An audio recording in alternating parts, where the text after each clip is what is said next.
Vous informer, c'est notre devoir, c'est aussi votre droit, mesdames et messieurs. Salutations fraternelles et surtout bienvenue dans ces journaux dont voici les principales articulations.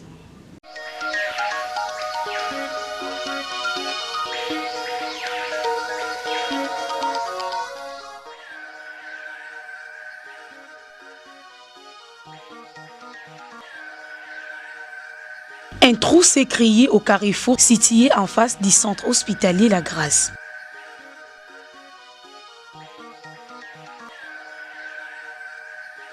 Bobette Bayakissa, bourgmestre de la commune d'Inzadi, a visité le marchand nouvellement délocalisé dans la chaussée au centre-ville.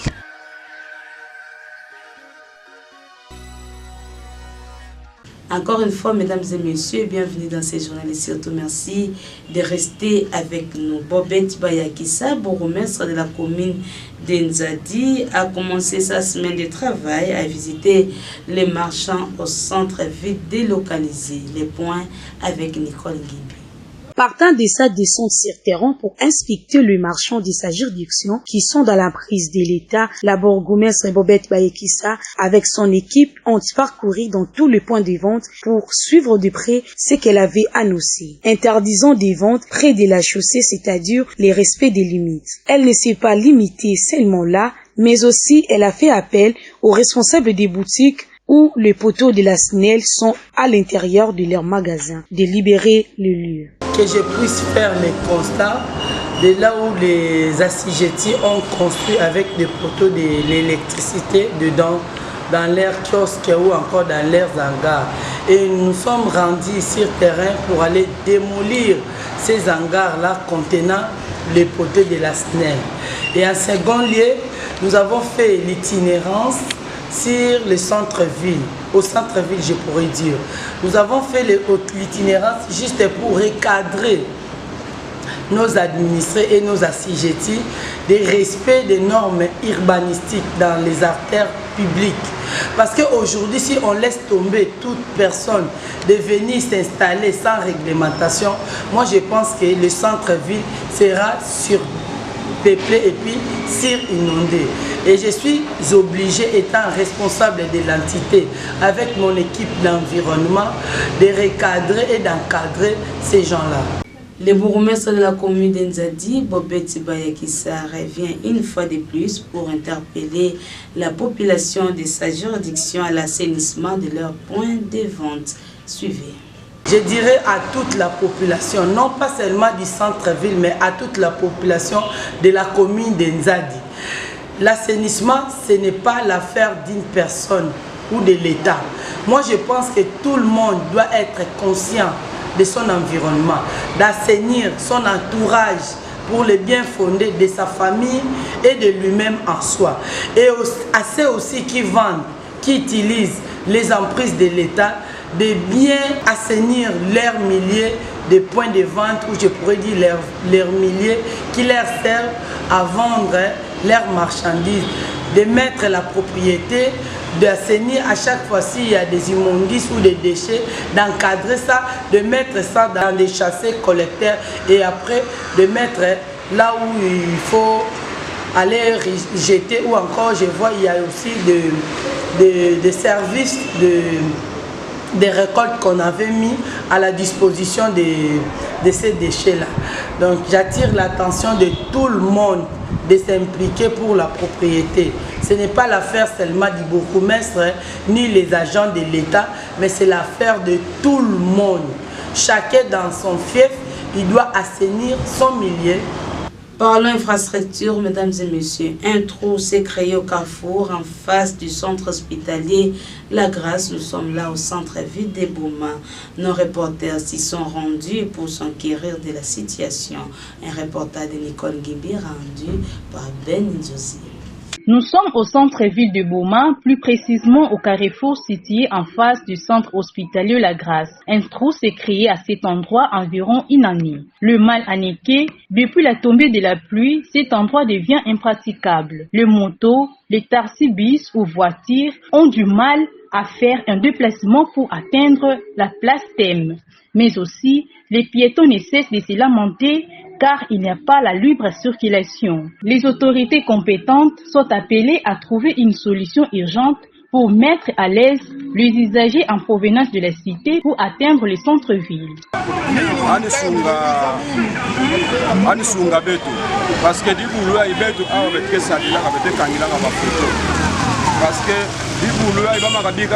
un jour accident que salama parce que bana ba moto bamanda yiba eliangana il fallait pas pousser na ele ba ya kwa comme ele ba yimbe todi bulu tro bamanda baka ele batu mena kame ke kuisa fly na moto kuisa pa ngora denga sana un jour accident que salama ka bulomba na bafuku wa bwana basunga mkangwa boma na dibulu ai bafilika ko un jour accident grave que salama même au grand car remorque someone ni kota mko mafoni yiba tete na ngambo na kuna ama una tuta ngete mira bata injo yake so sama problem ya uleta ani sunga beto ani finika dibulu ai parce que ila yake mbote lomba na fuma beto ya vile ani kuiza na swalo nyose pour sunga beto ya kubomisa beto place ya ipasi place ya me cause ba accident mingi ni wande betume nyongi na fioti bayake na sala bisalo ya bamebanda ba intensity ba interville bisalo ya interville ba banda sala ba bamebanda la kusala place ina ya fioti yine ke cause ke mingi ba accident fe ya onde bamebanda on ba kuza bandi la place ya tem fe no na côté où il y a la grâce bien bameko banda kusala awa na côté tem fe o fali ba bandi la awa ke di danger que plus danger avant que va na place mais ba gena ku londa de place que ku londa ku sala be ya wa ku so nyoso rapidement ku la funga beto ku so place ya ku ba accident mingi sala ma auto de na maga ba seme ni meluka accident sala ga aw de moto ba ku na mwana bébé le reste maman pour na président de me protéger bébé sinon maman maman ba rapé Sukula awa dikulu ani me mongana dikulu bana grande rappellement la mutala na ya obedo ngoma ne de la ville beto ani kula sunga beto na solo na bisala idea imabeba ya mbote ya kuza ya kulonda mabulu tena centre ville ba kuza banda dikulu ya ikele awa na côté ya kale la trace. Parlons environnement dans ces journaux. Les habitants vivant tout au long du boulevard, plus précisément au kilomètre 4, ont transformé les ponts érigés sur le long de la route à une poubelle. Plus de détails dans ces reportages de l'école Guinée. Assainir l'environnement est un devoir de tout le monde. Ce n'est pas seulement une affaire des autorités. L'on constate les contraires dans quelques coins de la ville. L'insalubrité demeure encore un problème. Nous sommes dans la commune du Kalamou, sur le boulevard Joseph Kabila, précisément sur le pont kilomètre 4. Le pont s'est transformé en poubelle et des odeurs nauséabondes, ce qui pourrait être à la base de plusieurs maladies, notamment la malaria, la fièvre typhoïde, etc. Un usager de ce coin fait le point.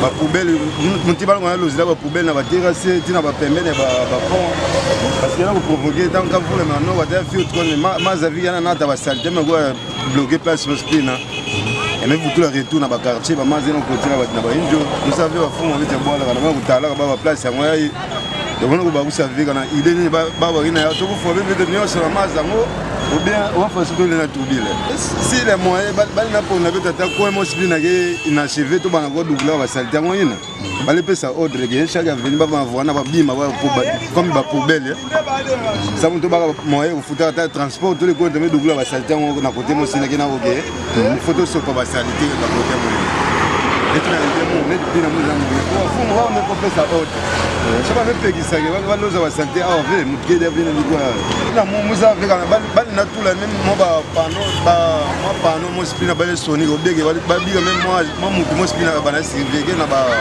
tronçon ni aussi na zinga ya mama ça na éviter ba santé na.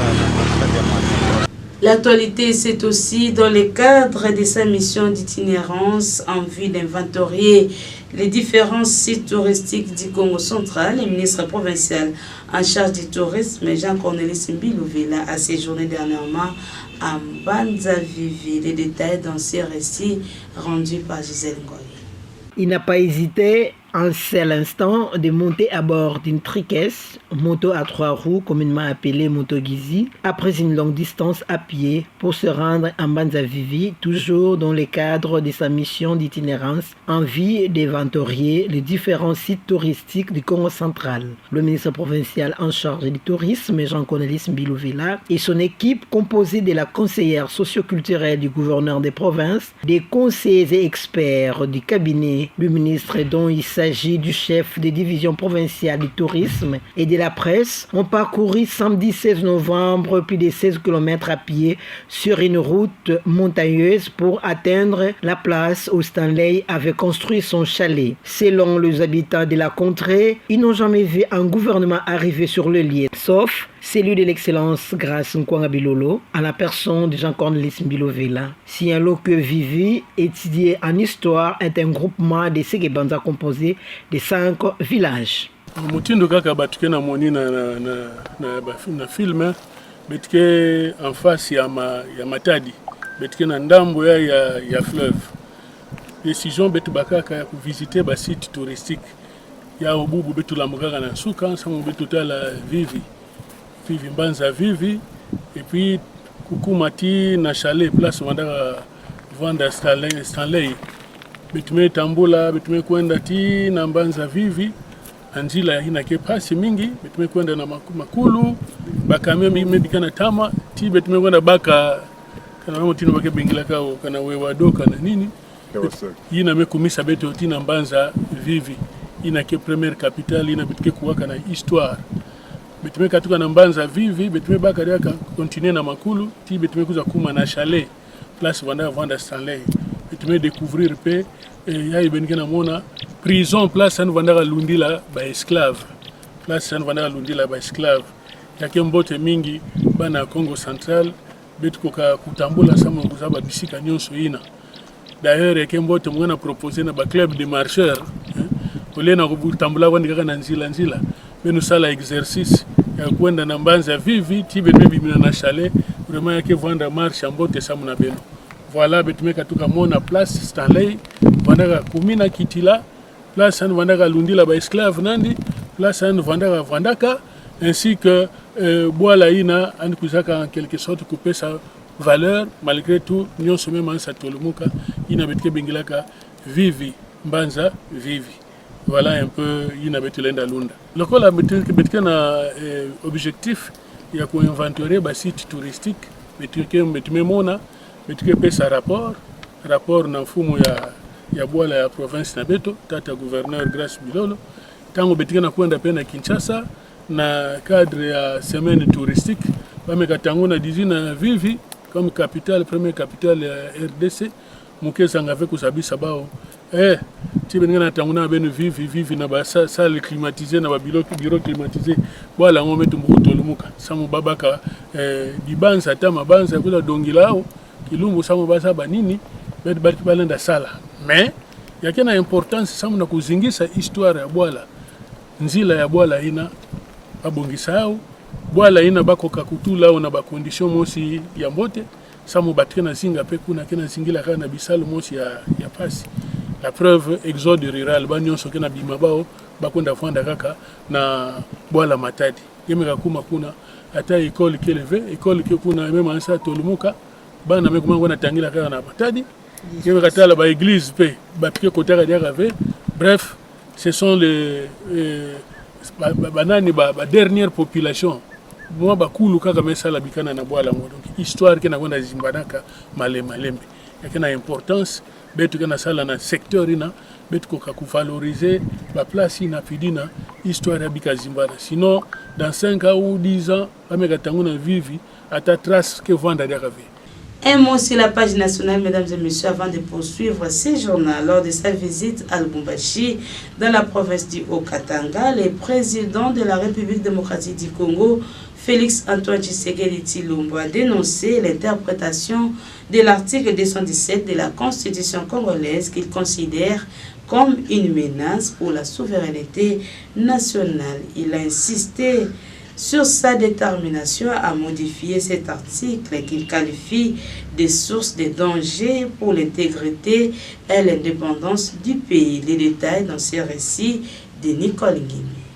Le président congolais a exprimé son opinion sur la question de la révision ou du changement constitutionnel, un sujet actuellement au cœur du débat. Tshisekedi a annoncé qu'à partir de l'année prochaine 2025, il réunira une commission composée d'experts de différentes disciplines dans le but de revoir la constitution. Cependant, le chef de l'État a insisté, personne ne changera mon avis sur cette question. Je suis arrivé à la tête du pays pour travailler au bien-être de mes compatriotes et non pour m'éterniser au pouvoir ni pour faire souffrir le peuple, a dit le président. L'article 217 de la Constitution stipule la République démocratique du Congo peut conclure des traités ou des accords d'association ou des communautés comportant un abandon partiel des souverainetés en vue de promouvoir l'unité africaine. Certains experts en relations internationales estimant que cet article permet à la République démocratique du Congo de déléguer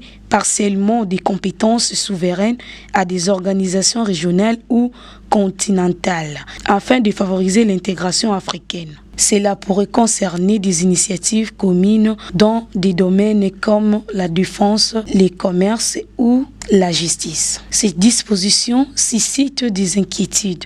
L'abandon partiel de souveraineté peut être perçu comme une perte de contrôle où la République démocratique du Congo pourrait se retrouver liée par des accords collectifs qui ne reflètent pas toujours ses priorités nationales. Et pour terminer, mesdames et messieurs, retenez que toujours dans ces chapitres consacrés à la révision de la Constitution, nos reporters ont tendu le micro aux analystes politiques. Il s'agit de Maître Bona Kabasele et Rodi Mukanda qui n'ont pas manqué de donner leur point de vue quant à ces sujets. Je pense que le président de la République n'a pas tort. N'a pas tort, d'autant plus que la Constitution elle-même, n'est-ce pas, prévoit les mécanismes de la révision constitutionnelle. C'est-à-dire qu'aujourd'hui, les politiciens doivent cesser de manipuler la population autour de cette question. Si le président dit qu'il ne va pas reculer par rapport à cette question, il n'a pas tort, parce que la Constitution, qui est la loi fondamentale, lui donne, n'est-ce pas, ces droits-là d'initier même une révision constitutionnelle. Parce que si vous parcourez la Constitution, vous allez vous rendre compte qu'il y a des dispositions qui donnent l'initiative de la révision constitutionnelle au chef de l'État, au gouvernement, au Parlement et à une portion de la population à la hauteur de 100 000 Congolais qui signent une pétition, c'est-à-dire même les Congolais, la population à la hauteur de 100 000 peuvent aussi initier une révision constitutionnelle. Donc moi je pense qu'à ce sujet, à cette question-là, on ne peut pas faire trop de débats parce que la Constitution elle-même règle cette question. Mais s'il faut aller plus loin, la Constitution a prévu des dispositions qui sont jugées verrouillées et non verrouillées. C'est-à-dire que l'article 220, si vous lisez l'article 220, vous allez voir qu'il y a des dispositions qui ne peuvent pas faire l'objet d'une révision constitutionnelle. Mais quand cela ne tienne, nous devons attendre que le président nous présente les textes. Et c'est à partir de ça que nous pourrions dire, bon, voilà, écoutez, cette disposition ne peut pas être changée parce que la Constitution l'interdit et cette disposition peut être changée. Et nous demandons d'ailleurs, je peux profiter de votre caméra pour demander à la population d'être très sereine parce que dans les temps passés, on a connu des gens qui ont perdu leur vie à cause de cette question et qu'aujourd'hui, nous ne pouvons pas aussi accepter que les gens puissent mourir bêtement, passez-moi les termes, parce que la Constitution donne au président de la République, n'est-ce pas, le droit d'initier une révision constitutionnelle. Donc à ce sujet, le président n'a pas tort s'il dit qu'il ne reculera pas. C'est vrai, le chef de l'État a parlé, eh bien, c'est lui le garant de la nation, c'est lui le garant de la Constitution, c'est lui le garant de la bonne marche de la République. Donc, moi, en tant que citoyen de la République, en tant que membre de l'UDPS, je ne peux pas entrer, soit commencer à trop commenter sur ce que le chef de l'État a dit. Et même les tons, vous avez suivi à Lubumbashi que les tons même du chef de l'État a un peu changé. Ce que nous devons savoir, la réalité de notre pays, comme j'avais dit l'autre fois, il y a des articles qu'on doit réviser. Il y a des articles qu'on doit réviser nécessairement. Mais les problèmes qui se posent là, il ne faudra pas que notre pays ait encore des problèmes du point de vue division. On va encore se diviser davantage. Moi, en tout cas, ça ne m'arrange pas. Bien que, en voyant comme ça, on dit que l'opposition n'est plus forte dans notre pays, mais quand même la population silencieuse aussi, on doit tenir compte aussi de comme on dit, de la minorité silencieuse qui pense parfois négativement de cette situation. Mais comme le chef de l'État a encore assuré la population en disant qu'il ne s'agit pas de briquer un troisième mandat, c'est juste revoir certains articles de la Constitution. Fin de ces journaux, mesdames et messieurs, pour tous ceux qui nous ont pris en cours d'édition, place à présent rappel des titres.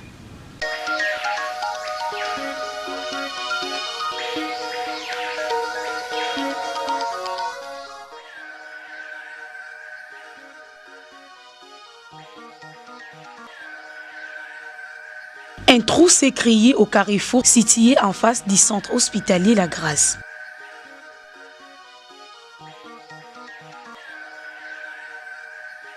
Bobette Bayakissa, bourgmestre de la commune d'Enzadi, a visité le marchand nouvellement délocalisé dans la chaussée au centre-ville.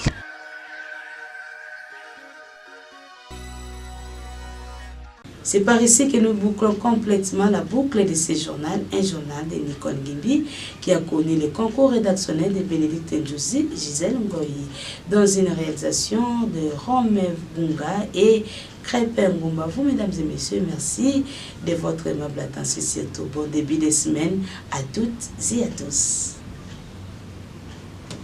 Suivez également ce journal sur YouTube en tapant RTDN Boma. Partagez et abonnez-vous.